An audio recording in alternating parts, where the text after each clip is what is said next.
आज हमारे साथ में ना अभी कौन सा दिन है सर? आज 5-6 दिन हो गए ना। हाँ जी। अभी सर 5-6 दिन पहले हमारे पास में आए हुए थे।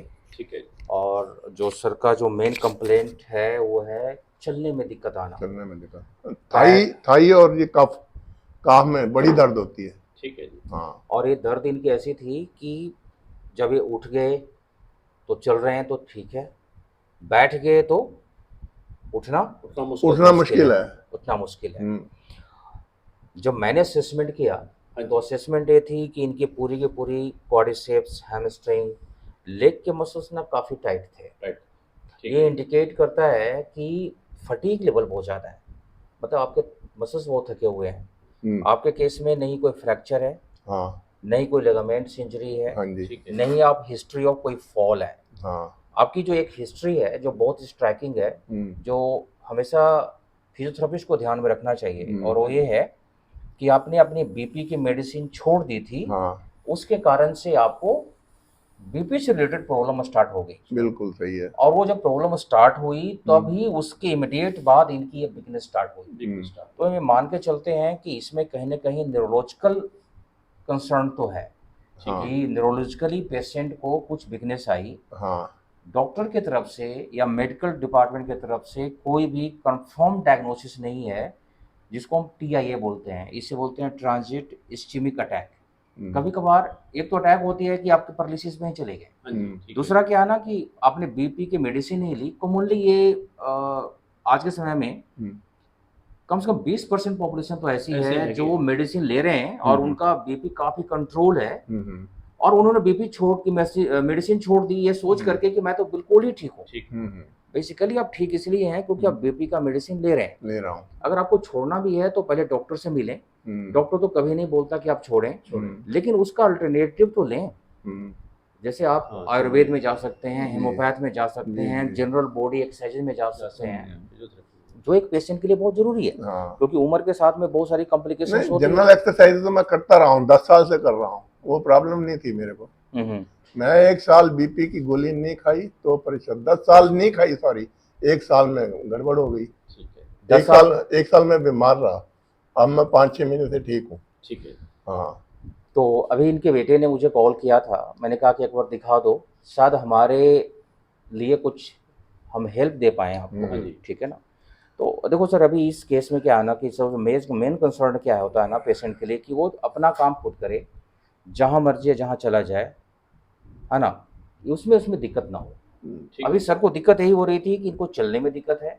जहाँ ये बैठ गए तो बैठ गए, खड़े हो गए तो खड़े हो गए, और बहुत अच्छी और ईज़ी स्टेप्स नहीं है। ईज़ी स्टेप का मतलब है तुरना बहुत ईज़ी नहीं है। रूटीन वो थोड़ी-सी सोखा हो है ना, औखा है वो, है ना? एक मुश्किल है। 1.5 साल पहले मैं 4-5 किलोमीटर रोज चलता था। हुँ। My love walking. अब वो चीज नहीं है, नहीं। तो घर बैठ गया हूँ। ये है ना? और अभी हम जो ट्रीटमेंट इनको दे रहे हैं बेसिकली स्ट्रेचिंग ठीक है। और डायथर्मी हीट दे रहे हैं, ताकि इनके जो टाइट स्ट्रक्चर हैं वो लूज हो जाएं, लूज हो जाए। है ना? हम कुछ इनमें स्टिमुलेशन दे रहे हैं जिससे टेंस देते हैं इनको, ताकि जो मसल्स की फटीग है वो कम हो जाए। ठीक है? इनको हम एमएफआर भी देते हैं, एक तरह का डीप टिश्यू मसाज है, जिससे पेशेंट को ईजी होता है। साथ साथ में हमने कुछ एक्सरसाइज भी स्टार्ट किए, जैसे एसएलआर एक्सरसाइजेज है, क्वाड्रिसेप्स एक्सरसाइजेज है, नी की एक्सरसाइज हमने स्टार्ट की है। हमने क्वाड्रिसेप्स मशीन्स पर भी इनको एक्सरसाइज करवाए हैं। ठीक है। लेकिन मैं देख रहा हूँ कि जब ये ज़रूरत से ज़्यादा मूवमेंट करते हैं तो फटीग हो जाते हैं। होती है। उस दिन आपको कितनी तकलीफ हुई जब हाँ, आपने एक लेवल से ज़्यादा किया? होती है, फटीग होती है, अच्छी हुई। अच्छी फटीग हुई। हाँ। आपको घर में जाकर पेन भी हुआ? बहुत पेन हुआ। इसका मतलब है कि बॉडी बहुत अच्छा रिस्पॉन्ड नहीं है। नहीं है। अब देखो, हाँ। इसमें सबसे इम्पोर्टेंट क्या है? इसमें सबसे इम्पोर्टेंट ये है कि आप उस बैरियर को, उस लेवल को क्रॉस ना करें, क्योंकि जैसे उस लेवल को क्रॉस करेंगे ना, हाँ। होता ये है ना कि आप एक्सरसाइज जब करना स्टार्ट करते हैं तो इतना ज़्यादा कर देते हैं कि मसल फटीग हो जाती है। अब मसल फटीग तो आपने किया हाफ एन आवर में, और वो रिलीज करने में आपको लग गए 2 दिन, 3 दिन, तो आपका 3 दिन खराब हो गया। तो इस 3 दिन कभी खराब नहीं करने हैं। सही है। आप लेवल में एक्सरसाइजेस करें, लिमिट में एक्सरसाइजेस करें। ठीक है। मैंने तकलीफ हुई फिर 2 दिन। ऐसे पेशेंट के लिए multivitamins, multi minerals, vitamin D3, B12, ये मैंने आपको बताया हुआ है। हाँ। इतना हमारे बस की चीज़ है जो आप लें। बाकी तो जो डॉक्टर्स का काम है जो मेडिसिन का काम हो तो मेडिसिन अपने लेवल पर होगी, लेकिन हम इन चीज़ों को तो एडवाइज कर सकते हैं। डाइट अच्छी होनी चाहिए, प्रोटीन इंटेक अच्छी होनी चाहिए। आप अंडे अगर खा सकते हैं तो अंडे खाएं, प्रोटीन शेक पी सकते हैं तो प्रोटीन शेक लें, अपने डाइट में अच्छे प्रोटीन ले लें, ठीक है ना, ताकि कोई इम्पोर्टेंस क्या है, आपकी बॉडी की जो बिल्ट है ना वो बेहतर हो जाए और वो आपको और सपोर्ट करे। बोन्स इस उम्र में थोड़े से वीक होते हैं, उसके लिए कैल्शियम और विटामिन D3 बहुत ही जरूरी है, ठीक है ना।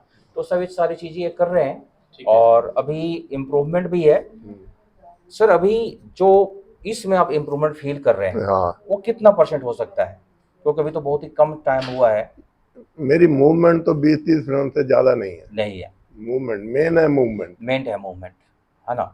तो चलो अगर 6-7 डेज में अगर 20-30% भी मूवमेंट इम्प्रूव होता है ना, तो हम ये मान कर चलते हैं कि बॉडी का आपका डायरेक्शन जो है ना इम्प्रूव होने का ठीक है। अब वो 2 दिन पहले तो पेन ही रहती थी। हाँ बिल्कुल, अब पेन ही रहती थी ना, अब ये पेन कम हो गई। ये पेन टोटल रहा कितना दिन आपको, कितने समय तक रहा ये पिछले पेन अभी एक 2 महीने से ये भी शुरू हुई है, पेन ज्यादा नहीं थी। हाँ पेन अभी शुरू हुई है।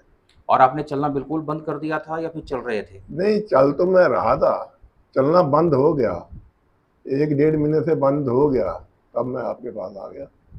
ठीक है। अच्छा आपकी जो घर है आप जहाँ रहते हैं वो फ्लोर पर है, फर्स्ट फ्लोर है, सेकंड फ्लोर है? सेकंड फ्लोर है।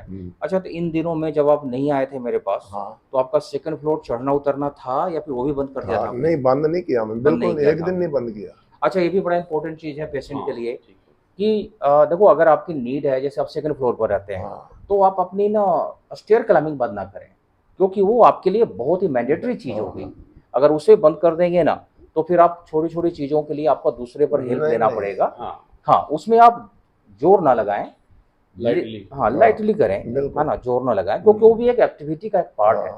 जैसे हम भी एक्सरसाइज जब करवाते हैं ना पेशेंट को, तो एक लेवल पर अगर स्टेयर क्लाइंबिंग किसी का ना हो तो हम बोलते हैं कि आप स्टेयर क्लाइंबिंग करो, स्टार्ट करो स्टेयर क्लाइंबिंग, ठीक है ना। नहीं, वो मैंने कभी बंद नहीं की, स्टेयर क्लाइंबिंग तो रहती है, ठीक है, डेली आना जाना ऊपर नीचे होना ही रहता है।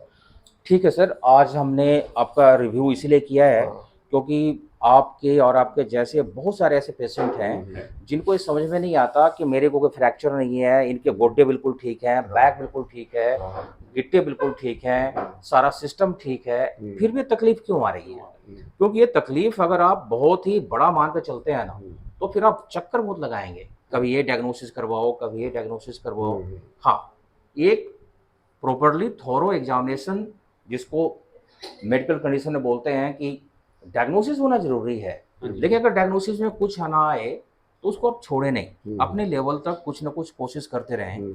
और हर किसी के पास में इस तरह की फिजिकल एक्टिविटी को इम्प्रूव करने का जो सबसे अच्छा तरीका होता है, और वो ये है कि आप फिजियोथेरेपिस्ट के पास में जाएं, और फिजियोथेरेपिस्ट भी समझदार होना चाहिए।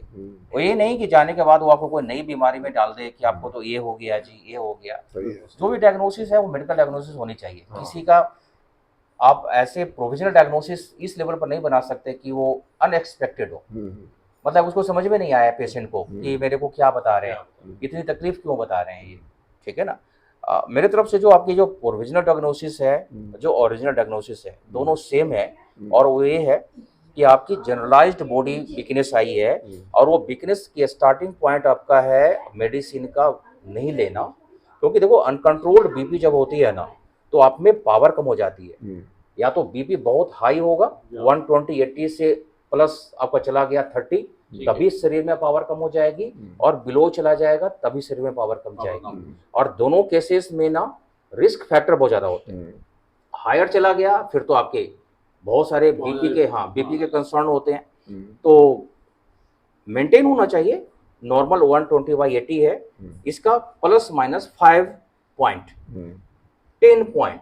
जैसे आपको उम्र 60 से ऊपर है तो आप 10 भी ऊपर चले जाते हैं तो एक्सेप्ट कर सकते हैं उसे, लेकिन डॉक्टर के साथ में उसको भी मैनेज करने की कोशिश करें। बीपी हायर साइड में जाती है तो आप कोशिश करें कि नमक कम लें, बंद ना करें। कभी कभार लोग नमक बंद कर देते हैं। अच्छा, बंद कर दिया तो फिर डॉक्टर के पास में जाओगे, वो बोलेगा कि थोड़ा सा नमक स्टार्ट करो, तो बिल्कुल बंद नहीं करनी चाहिए, आप उसको 80% कम कर दें। आजकल नया एक सिस्टम है, वो है लो सोडियम सॉल्ट नाम सुना है? तो ना नमक तो होता है लेकिन उसमें सोडियम नहीं होता। सोडियम नहीं होता। ये भी टेस्ट करवाया हूँ मैं, सोडियम पोटेशियम का टेस्ट करवाया हुआ है। वो भी ठीक है आपका? ओके है। ओके आपका ठीक है। तो चलो अभी हमने 30% तक पहुंचे हैं, अभी इसको अब 60% तक 70% जब पहुंचेंगे ना हाँ। इस लेवल को, ऑटोमेटिकली सारी चीज़ें खत्म हो जाएगी और आप कोशिश कर ही रहे हैं। एक चीज़ जो है जो हमने अभी देखा भी है, ओवर फटीग नहीं करना है, क्योंकि ओवर फटीग करने के बाद उस दिन आपका हाँ। 24 आवर पेन रही। पेन रही। अभी वो पेन 24 आवर बाद कम हो गई। अभी एक बड़ी इंडिकेशन ये है कि अगर ओवर फटीग होते हैं और 24 आवर में भी आपका बॉडी फटीग नहीं खत्म होता, आप तब भी दर्द में रहते हैं, इसका मतलब है बॉडी फिर आपके लिए काम नहीं कर रहा। काम नहीं करता। मतलब बॉडी में जो एक खुद सेल्फ मॉडिफिकेशन की जो क्षमता होती है ना, कि वो अपने आप को नॉर्मल की तरफ ले जाए, वो नहीं है।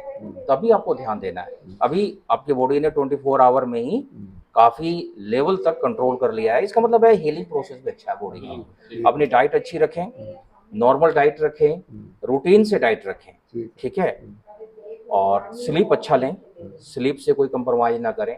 जब भी नींद आती है तो सोएं, 8 घंटे की नींद स्लीप बहुत ज़रूरी है, ठीक है सर। चलो अभी ट्रीटमेंट स्टार्ट करते हैं ठीक है आपका, सर, ठीक है, आप लेटो उल्टा सीधा। सर, सीधा लेटेंगे पहले।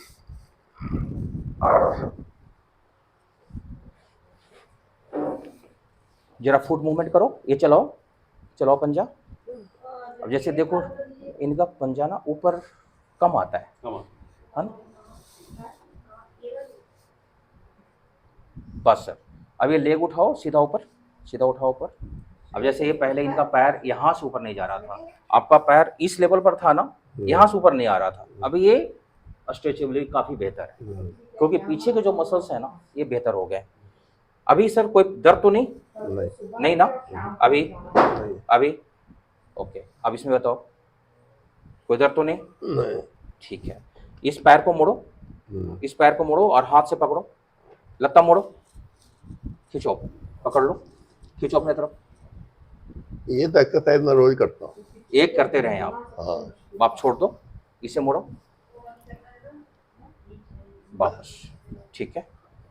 दोनों पैर मोड़ लें, बस रुको, यहाँ रुको, यहाँ रुको, दोनों लत्ता मोड़ो, कमर उठाओ, वापस, फिर से ऊपर, वापस, फिर से ऊपर, वापस। अब उल्टे हो जाओ सर, पलटे मार दो।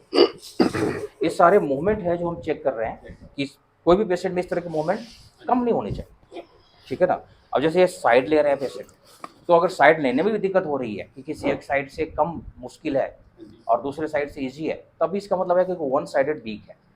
क्योंकि ऐसे केसेस में हम ये भी चेक करते हैं कि कहीं राइट साइड और लेफ्ट साइड में पावर का डिफरेंस तो नहीं, क्योंकि इस तरह के सिम्टोमेटिक जब होती है ना, बीपी से रिलेटेड कोई अगर तकलीफ आती है तो वो फिर ब्रेन से रिलेटेड भी हो सकता है, चांसेस होते हैं। सर दोनों घुटना मोड़ो, पीछे मोड़ो, हाँ, सीधी करो, मोड़ो, सीधी करो, ठीक है।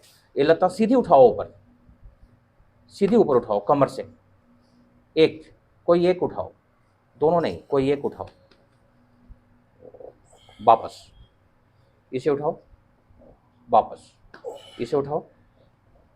अब जैसे ये मोड़ रहे हो ना आप, इसको मोड़नी नहीं है, सीधा रखो, सीधी रखो, सीधी रखो। अब उठाओ, ये सही है ना, ये सही तरीका है ना, वापस, फिर से उठाओ ऊपर, वापस। तो ये हिप एक्सटेंसर्स भी ठीक है, जो हमारे लिए बहुत ज़रूरी है। इसका मतलब लोअर बैक के भी मसल्स ठीक हैं, नी फ्लैक्सर्स भी ठीक हैं, आगे के हिप फ्लैक्सर्स और नी एक्सटेंसर्स भी ठीक हैं, फुट मूवमेंट भी ठीक है। टाइटनेस है और जनरलाइज टाइटनेस है, इसको हमने कम करना है और उसमें काफ़ी इम्प्रूवमेंट है, समय के साथ में वो भी कम हो जाएगा, ठीक है। Thank you. इतना ही देर से पड़ेगा, रादर कम पड़ेगा बस, क्योंकि ये जो मात्रा वाली नोट है वो बहुत है।